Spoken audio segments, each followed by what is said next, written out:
ही गाडी मला शिवानी दिली त्यामुळे त्याची किंमत होऊच शकत नाही. It's priceless. ती गाडी माझी क्वीन आहेच, पण आता आता शिवा माझी क्वीन आहे आणि हेच खरं आहे. या अशा वागण्यानी ना आई मला तुझी भीती वाटायला लागली आता.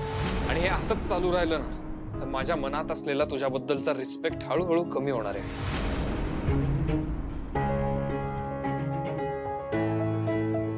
ताई ताई काय झालं ग? तू बाहेर का नाही आलीस? ताई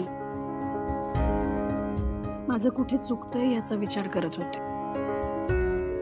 माझ्या स्वतःचा मुलगा असं कसं बोलू शकतो माझ्याशी? ताई अगं असं काही नाहीये.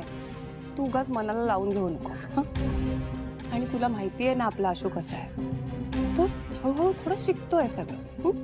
नाही ठीक आहे, तो शिकतोय, पण मग त्याचं चुकत नसेल तर माझं कुठे चुकतंय?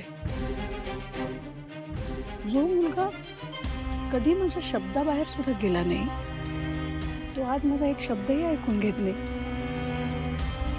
माझं वागणं त्याला पटत नाही. मला कळतच नाहीये मी असं काय वागलीये ज्यामुळे तो माझ्या विरोधात गेला. ताई तो तुझ्या विरोधात नाहीये, फक्त त्याची मतं वेगळी आहे तेवढंच. आणि आपल्याला ते समजून घ्यायला हवं. ताई अगं तू पण त्याच्या काळजीनेच बोलतेस ना, मग त्याच्यात तुझीही पूर्णपणे चूक नाहीये.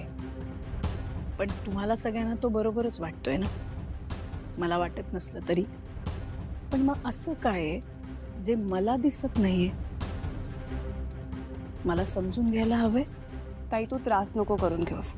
थोडासा वेळ दे, सगळं नीट होईल. खरंच.